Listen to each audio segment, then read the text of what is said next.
Hey folks, my name is Brian and you're watching Survival on Purpose.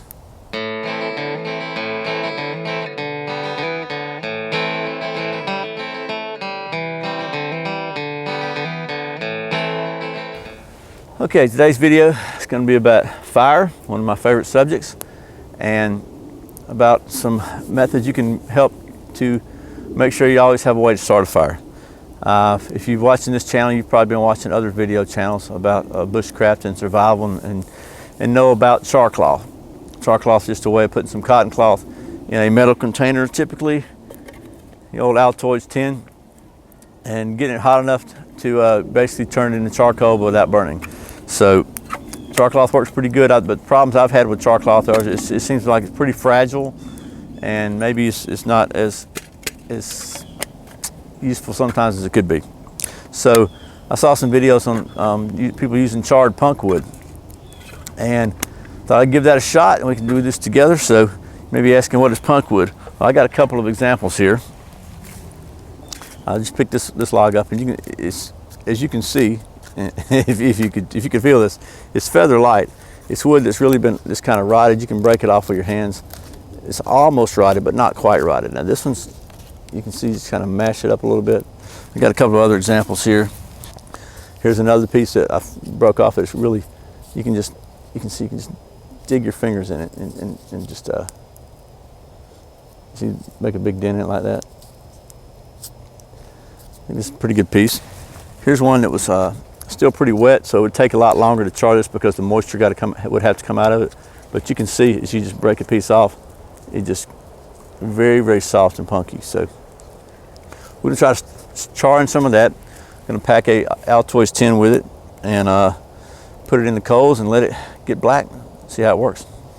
Okay, so I've broken some pieces of the. I broke it up in kind of chunks so that it'll have hopefully when it chars, we'll have a little room to be able to take out a chunk if you need to.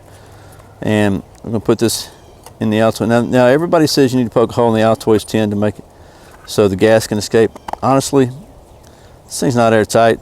I'm probably gonna poke a little hole in it. I'll show you how to do that. Okay, so there are a lot of different ways of doing this.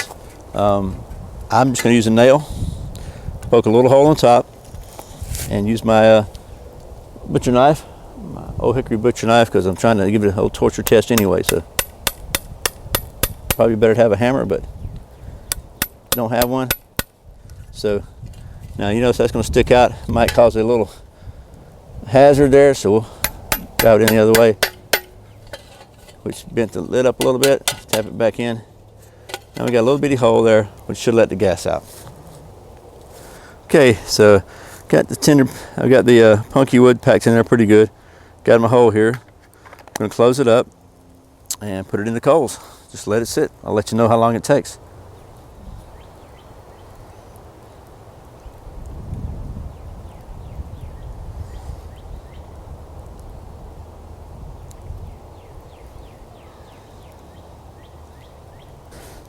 Okay, fire's kind of died down a little bit. It's been in here probably 20 or 30 minutes.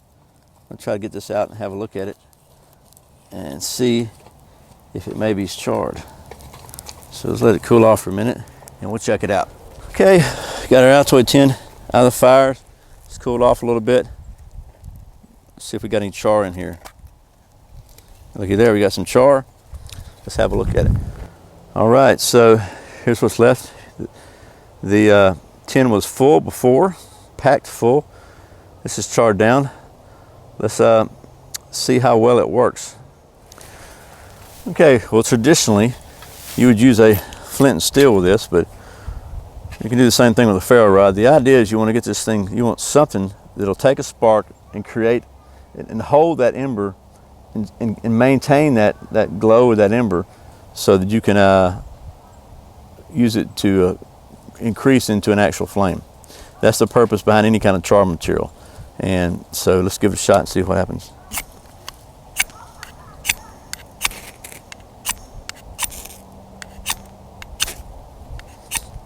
Okay, look, you can see we've got a piece now. See this? See it charring, blowing there now. And another one caught. I'm gonna burn up all my char material.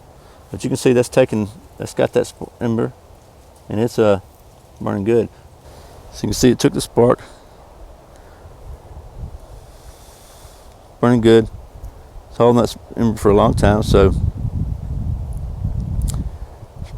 there you go. Charred punkwood. All right, well there you have it. From this to this. And that's charred punkwood. And it works very well. I think it might be a little easier to use for me than char cloth. If you need something to catch a spark, it works really well. Honestly, I don't know what people did before Altoids tins, so those things are just so handy. Anyway, I hope this has been helpful. I appreciate you watching my videos, subscribing to the channel, giving it a thumbs up if you like the videos. Tell your friends about it if you think they'll like them. Leave a comment below and let me know what you think. And let me know if there's anything we could do a video on, we can learn something else together. Or give me some suggestions. I'm always open. We like to learn together. That's the whole purpose of this community, is to teach each other and help each other. So once again, appreciate your watching. This is Brian. You're watching Survival on Purpose. Remember, survival is not an accident. Be prepared. See you next time.